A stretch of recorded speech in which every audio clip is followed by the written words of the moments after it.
All right, gang. My name is Steve Hunsaker. I own a temporary Christmas light business in Arizona. My only goal for this presentation is I want you to leave this presentation, go back this season, and make more money. That's it. So what I'm going to do is I'm going to go through a few processes and systems that we do in our business that helped us grow. And then I'm going to give you 3 things that you can either screenshot or take with you, implement in your lighting business this year, this season, and you'll make more money. You can ask Chris Rios. He's done half of these things and he has made more money. I also will go through a few different things here. So what we're going to cover today, the basics of lead gen, opportunity chasing, meaning like how to actually stay away from spending time selling to turds and actually focus on people who are going to give you money, which in Christmas lights, we all know what I'm talking about. And then we're going to talk about how to actually turn completed jobs into more referrals in a strategy that's actually scalable. And then I'm going to give you a few marketing things that you can just take into your business and crank. So anytime someone gets on stage, I want to know why I should listen to them. Now, I want you guys to know that's what I think when someone else comes on the stage. And so this isn't to brag. This isn't to tell you how great I am. This is when I'm sitting there, I want to hear why I should listen to the person talking. So I started my temporary lighting business in 2020. I'm out of Scottsdale, Arizona. COVID year, I was a sales bro, classic sales douche, wore a suit every day, hated it, started a Christmas light company in 2020. That first year we did about 97,000 in sales. Fast forward to last year, we did $801,000 in sales at an average ticket of $3,835.54. That's 205 residential customers and 4 commercial. I say that because when we talk about Christmas lights, so many people have so many different models that I want to make sure that I'm super detailed on what our model is so you guys understand the language I'm speaking with Christmas lights. So we are a leasing model. I'll get back to that as well. But then I also, in the off season, own a company called Home Service Accelerator, where all of the processes and systems that I built in my junk removal business for marketing, sales, and scaling, and in my Christmas light business, I show other home service businesses how to do it. At the time of this presentation, about 350 home service businesses come through the program all over the country. It is my labor of love. It's what I do in the off season. I really enjoy it. So for Christmas lights specifically, this is geared towards residential installs. I'm not going to pretend to be something I'm not. I am not the commercial guy. I don't pretend to be. You can talk to Joe about selling commercial. You can talk to a lot of these other guys that are way more experienced about selling commercial. I am speaking the language of leasing model, renting temporary Christmas lights up in October, November, down in January. We sell basic things. C9 in the summertime, we'll sell it for $997. Peak season, we'll sell it to $12.50 a foot. String lights, we sell anywhere from $49 to $55 a strand. That's, you know, we do Arizona. It's a lot of small trees, so per strand pricing makes a lot more sense for us. Lit wreaths, we sell on the small end, $595. On the larger ones, up to $897 for the 60 inches. And then we do shimmering spheres and bursts at $59.17 to $69.17 a sphere, and we do ground stinks. That's it. I don't do garland. I don't do a lot of the other stuff because I believe that simple scales. And so what I mean by that is when I get approached, and the one thing I'm willing to kind of concede on is I think we probably should be doing garland. But when I'm running, my goal every single day during temporary lighting business is we have 3 crews, and each one of those crews should be responsible for installing $5,000 a day.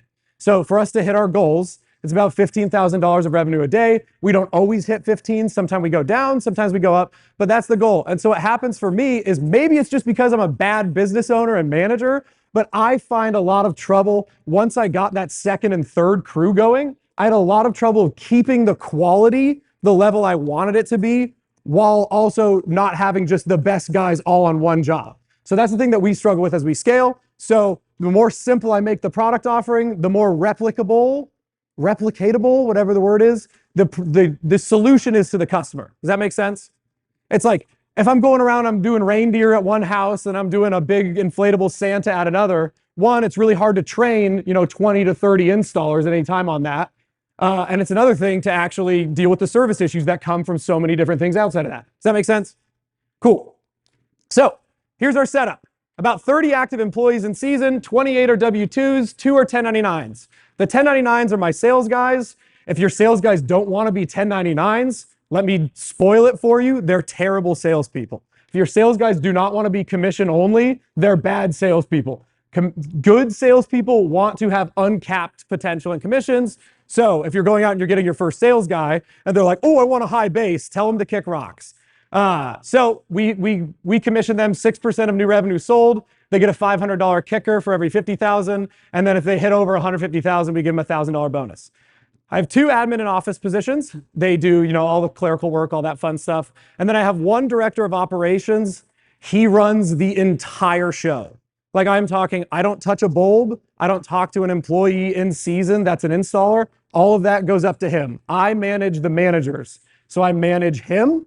I manage the 2 install leads under him, and I manage the sales team, and then I manage the office staff. His job, the entire business operates under him. And that is probably, as you scale up a temporary business, that position is by far the most important position. So he gets paid handsomely. He gets paid handsomely so he doesn't leave. That's the basic. He gets paid handsomely so that he can go back to his wife, and after a hard season of work, he can go buy a house for his family through the business that we made and the business that he operates. So when I hear people come up and they say like, oh, nobody wants to work anymore, I'll tell you, if you're paying somebody peanuts, you're going to get a circus animal. If you pay somebody well, you're going to get a really quality product typically from that employee. So then under him, I have 2 crew leads. The 3rd crew lead is him. This year, we're going to go up to 4. And then we have 17 to 20 part-time installers. I made the note that number dwindles as the year goes on. Anybody who's scaled up knows what I'm talking about. And then worth noting, most of these installers are college kids, right? So some of them have Monday, Wednesday, Friday schedules. Some of them have Tuesday, Thursday. We just fill them in. So as I go through this, I'm going to go into the stuff that's just going to make you more money, and you guys can just take it and run. But I want you guys to open your minds a little bit to this, because I'm going to say some things and some marketing strategies that you might have tried in the past and you don't love the result you got. And so I love this quote. It ain't about what you don't know that gets you in trouble. It's about what you know for sure that just ain't so. One of the biggest examples of this is yard signs. People have put out 20 yard signs before and they're like, oh, yard signs don't work. It's like, try putting out 2,000 and then tell me they don't work. So most of the time, the issues we have about some form of marketing thing, some form of sales thing, when people say it doesn't work, it usually wasn't the mechanism that didn't work. It was usually the volume that you put into it that didn't work, right? It's like all of these things work. And so usually the variable is you just didn't do enough of it. So this was my presentation at HBL last year. It was $490,000 in revenue. This is the jobber screenshot. And this was this year, $801,000 in revenue. And then there's the top 10 jobs on the side. I redacted their names in case any of you are from Arizona. Don't want you seeing them. And we've gone into a new warehouse. We have an arena sponsorship. And then we opened up our permanent lighting brand this off season. So when it comes to lead gen, everybody here just wants their phone to ring more. But once you crack that problem, the next problem that you're going to always have is you've got 1 or 2 really good opportunities mixed into with 10 turds, right? Terrible leads. And so what happens is, what we do is we stop paying as close of attention and giving the TLC to the good opportunities, the customers with high abilities to pay, because we're so inundated with people that are like, oh, I was just hoping the Home Depot guy could show up and throw lights on my house for 200 bucks. Everybody experience that, right? It's like you get excited about a job and then you tell them your minimum and they're like, oh, I thought it was going to be $300. Raise your hand. Everyone got that? Wow. Okay, fantastic. So this is basically the only things you need to scale up the marketing of any home service business for the most part, but specifically in a Christmas light business. Meta, Google pay-per-click, good signage, and a really solid referral program. Google Maps SEO and all of that is free. We could talk about that another time, but you can build a massive business off of just that. So what happens is so many people like myself go on the internet and make a ton of content about this marketing strategy and this marketing strategy. And then if you're the owner, you're like, dude, I've read or watched videos about 25 different things. I don't even have the time to do any of it. Let me just simplify it for you. The proven and best things that you can do are Meta, Google pay-per-click, and signage for paid, and then organic referral campaigns and Google Maps SEO for the free stuff. That's it. But Steve, Angie's great. Thumbtack's great. Nextdoor's great. False. They are not. If you are buying a lead sourced by someone else, you are on the wrong side of the table. This is why Thumbtack and Angie and everyone else are the basically tech companies that sell for 5 to 15 times multiples. They don't get that kind of valuation if they're not making stupid money, right? They're making stupid money because they're lead arbitraging you. They're sourcing a lead themselves, and then they're selling it to you for a premium. Whereas if you get really good at sourcing leads yourself through Facebook, Instagram, signage campaigns, all that jazz, then you've cut out the middleman. So for targeting specifically paid ads, this is where I will fight a lot of people on this. This is the strategy that worked for me. I had hired a lot of bad agencies and I'd hired a lot of good agencies in the past. We have a good agency here, One Love Social, but for every good one, there's about 100 terrible ones, and everybody's experienced it. When they would set up campaigns for me, I would say, hey, I really only want to run ads in these high income areas, right?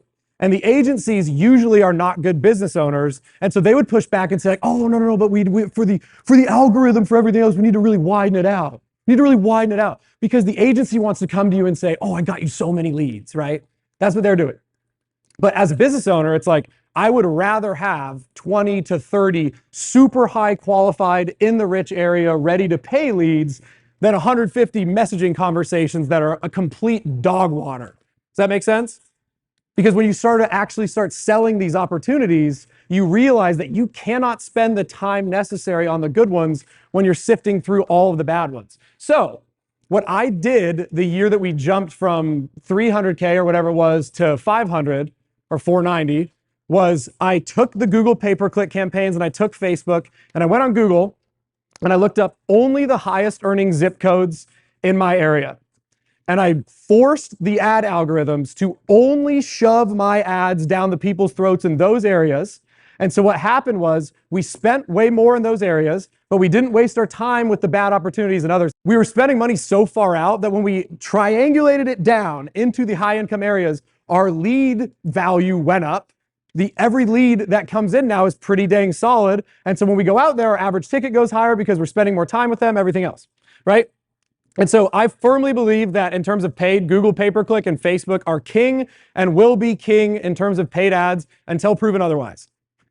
So there's what we did in Meta last year. I spent $10,884 and we made back $115,000 in sales. There's the screenshots. I always like to provide proof. There's the sales on the right column, and then there's the spend in Meta on the left. And then this is what we did on Google. We spent $8,130 on Google. We got 45,000 back in sales, a 5.6 ROAS. I will say that number is actually higher, but my tracking was broken last year, and the inbound phone calls from Google, we did not track correctly. So this is just when people submitted a form on a landing page for Google pay-per-click. I just never want to come up on stage and exaggerate something. So I know that that number is probably a lot higher ROAS, but my phone number tracking on the inbound phone calls for Google pay-per-click was broken. So I'm just erring on the side of giving accurate numbers. Does that make sense? Okay, cool.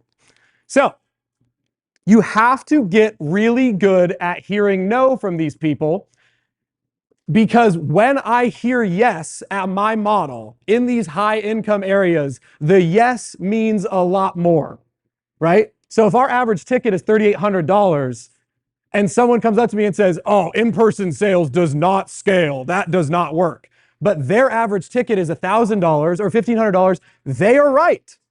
You are right. If your average ticket is $1,000 to $1,500, going in person to these sales does not make sense. But if you focus on the high income areas only and you build an in-person model to go out there, you will squeeze a lot more value out of those sales. It's basic humanity, right? It's like basic human interaction.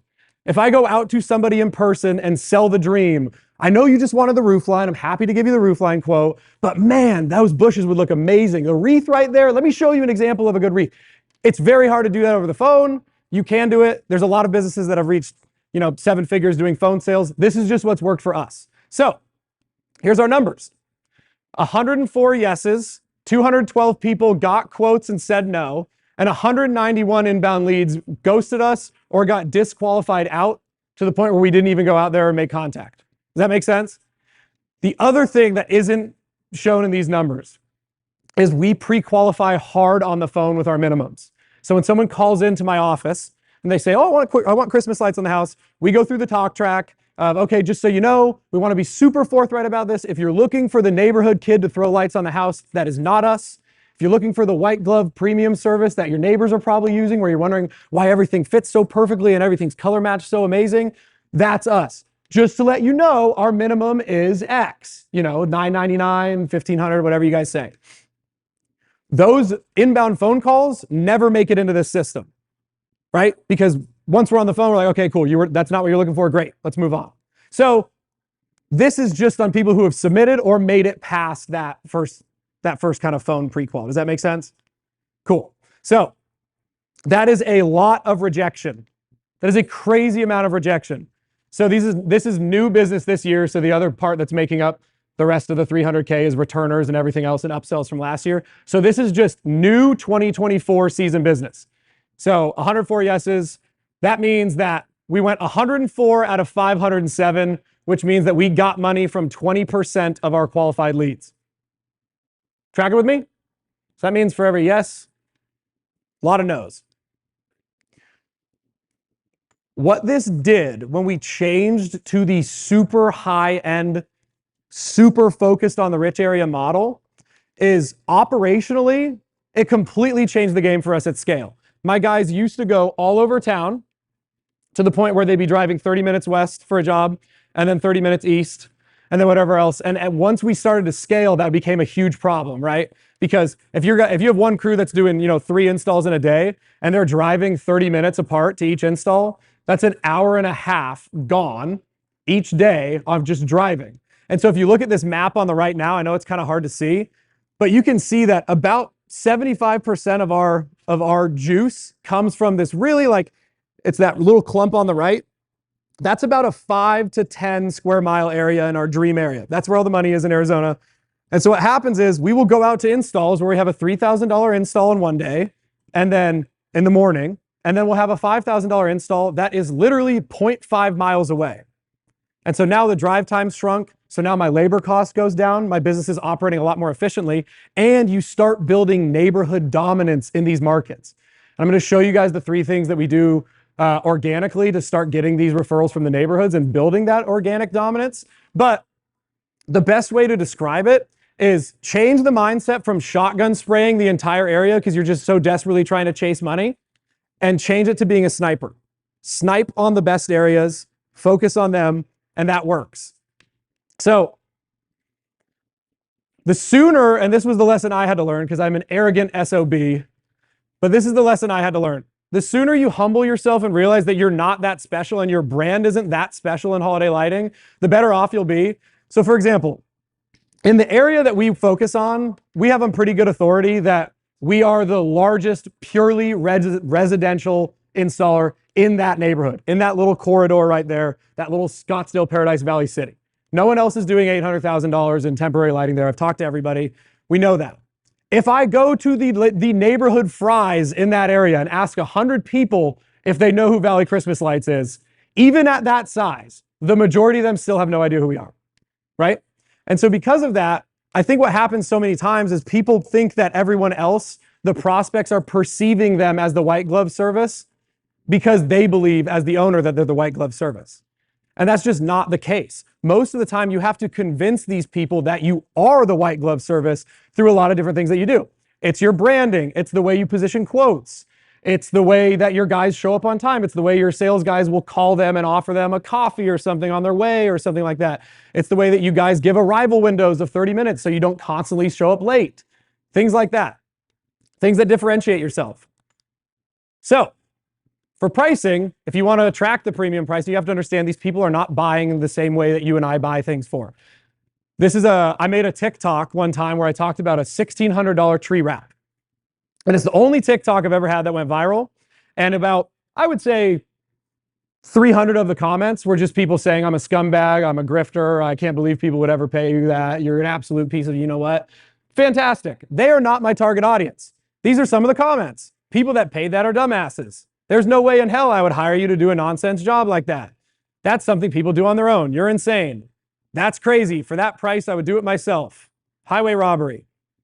Yet, at this stage, last year we had 203, 204 people, whatever it was, 203 people found value in what we're doing.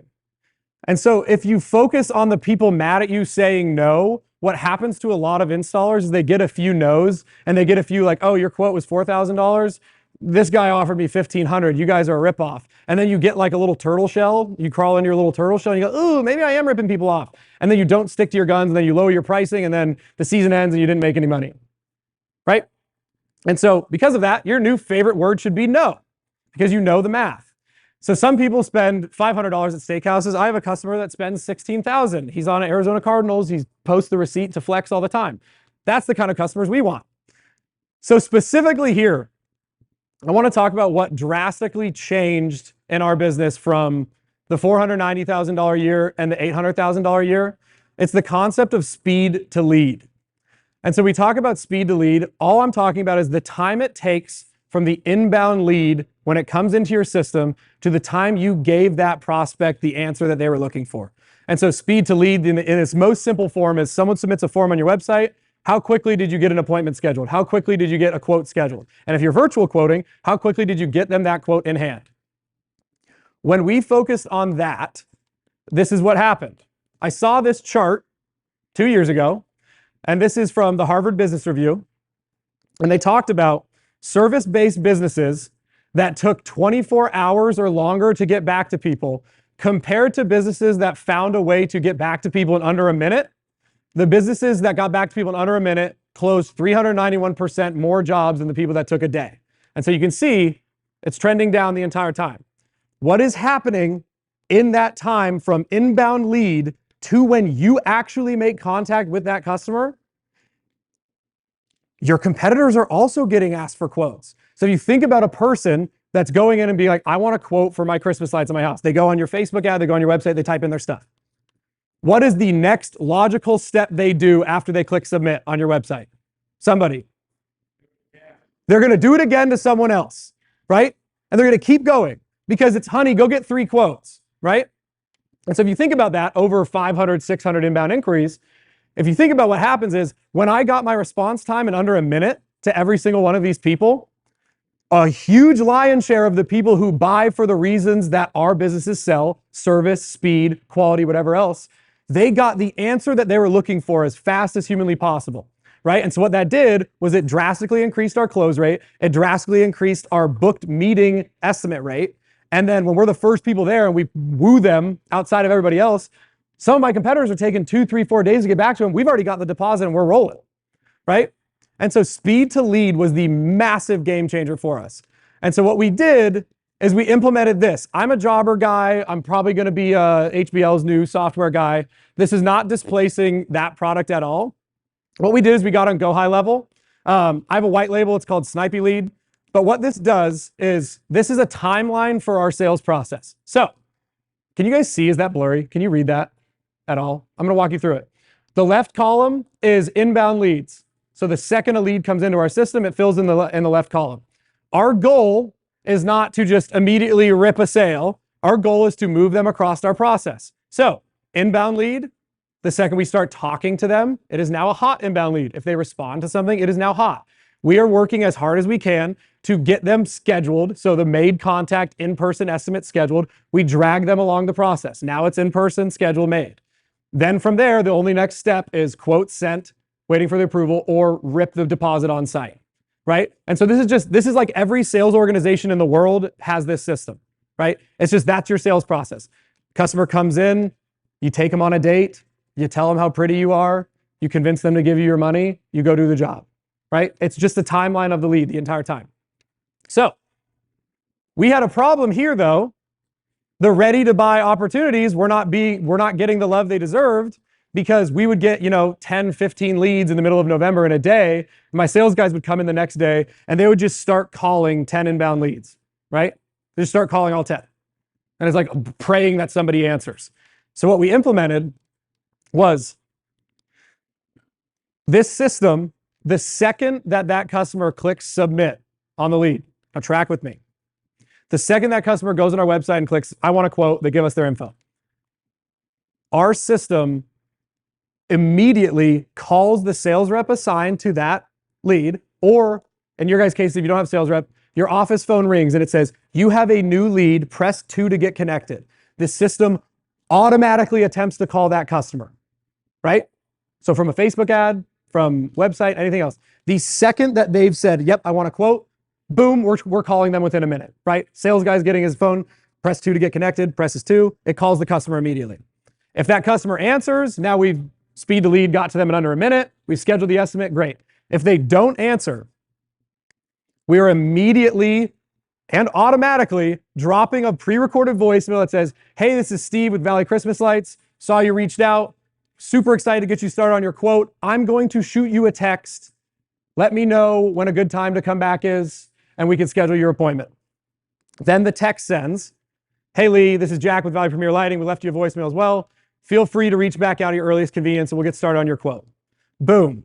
Then, good amount of people respond right there. But then we have another automated nurture that 2-3 hours later says, let us know, happy to help. And then 24 hours after that one, we get another one that says, keep us posted. This job sold for $5,000. She responded to the 4th nurture, right? And so if you look at that over the course of an entire sales process, if we know the stats on speed to lead, we know the stats on everything else, how many of your inbound leads do you think you even texted a second time or a third time or a 4th time? Very little. Most of us, including myself 2 years ago, was just like, okay, hopefully the sales guys get a hold of them. Okay, cool. We got a hold of the lady. We're going out there. Great. And they just go on to the next one. And then pretty soon you've got like 50 leads you haven't called in a while because it's like the list is getting overwhelming. And so what happens here is the second they respond to this nurture, so the second she said, yes, I would like a quote, she gets moved to the hot inbound lead section. So then the sales guys the next day, if this is happening overnight, now they know who to call first. Those are the people that are hot. They're saying like, yep, I want this. Great. And so what happened when we did that at scale was we just printed money. And so the idea with this is the Christmas funnel is you just take them from inbound lead to the first date to complete the job and then get the referrals. That's it. So it's speed to lead, speed to booked appointment, speed to install. Got me? You could have Grant Cardone running your sales and Alex Hormozy and Dan Kennedy running your marketing. You could have Apple's branding team behind you. If you were taking 24 hours to get back to people or even 6, you will get circles ran around you by somebody who has their speed to lead dialed. It's just basic math. It is just basic math. I don't care how good of a marketer or salesperson you are. Getting to people as fast as humanly possible will print money. And you can see it here. So now that that's being said, the part that I want to have you guys actually take and implement, this is one of the biggest levers we pulled in our business that absolutely transformed our revenue. So when you look at our years, in the 5 years we've been in business, the first year, 95% of our business came from paid traffic, right? It was ads with Ashley, it was Google pay-per-click, it was all that because we were a new business. We had to pay for every single thing we did. And then the second year was like 80-something%. So some people were starting to tell their friends, maybe Google Maps took off, whatever it was. It's about 80-something%. Third year was in the 70s. Fourth year was in the 60%. Last year, 45% of our business came directly from paid ads.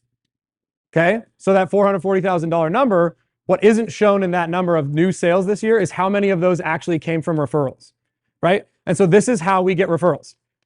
It's called the bird of a feather model. By far, the best ROAS you will ever get, ROAS is return on ad spend. The best return on advertising dollars you will ever get in a holiday lighting business is putting branded yard signs in completed jobs yards. Now, before you say, oh, I'm so fancy, I would never put a sign in people's yards. We're white glove. We do it. And we have had one person get upset in 2 years since doing this. So that's like 390, 400 people. One person has gotten upset. You make it look pretty, you make it look solid, and you don't ask, you tell. So as our jobs get completed, we tell the client, hey, just so you know, we put a yard sign in your yard. If you want to pull it, great. If you want us to come by and grab it, great. Nobody cares. Because what we've found is a lot of people like to flex to their neighbors that they paid for it in our areas. So you would think like, oh, it looks tacky. What's actually happening is people are like, I want the neighbors to know I paid for this. That's why it looks so good, right? And so we did this. And $500 worth of signs translated to well over $100,000 in new business. Well over. Every single job we do this on.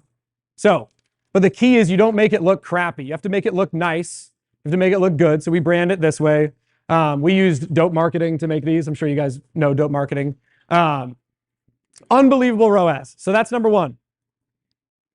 The second thing we do is every single time we park our car for a quote or a job, we put this A-frame out.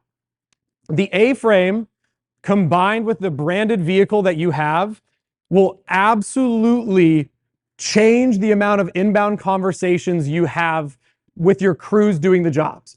Because if you think about when you think about convincing somebody that you're worth the money or you're worth the job, there is no greater form of social proof than them seeing your crews doing a good job at the neighbor's house, right? And so that is the hottest your leads will ever be. And so you have to convert on it.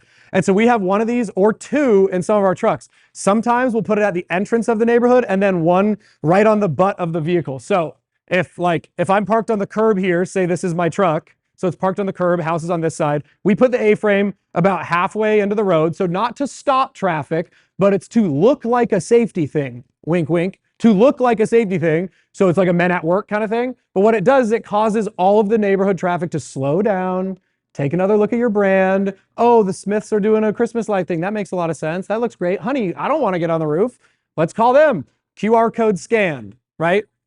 And so what happens is too, this is more explicitly inviting them to bother your crews. So think about yourself at your house. If you need a plumber and there's a plumber down the road, you see the guy coming in and out of the house and you're like, I don't want to bother him. I don't know who he is. If he's just a worker, or if he could even sell me anything, you usually don't bother him. But if you're explicitly invited to come bother them for a quote, more people will do it. So take the A-frame. It's like the Sinacade one. It's like $90. Unbelievable positive ROAS. The third thing, gift cards to every completed customer to give to their friends. Now this sounds like, okay, great, Steve, that's fantastic. We'll do some gift cards, great. The way you execute on this is going to be the difference between why you guys never get any sort of hey, we'll give you a $100 kicker if you refer your friends to us, and then no one ever does it. Like everybody does that, right? We'll give you $100 off next year if you refer your friends.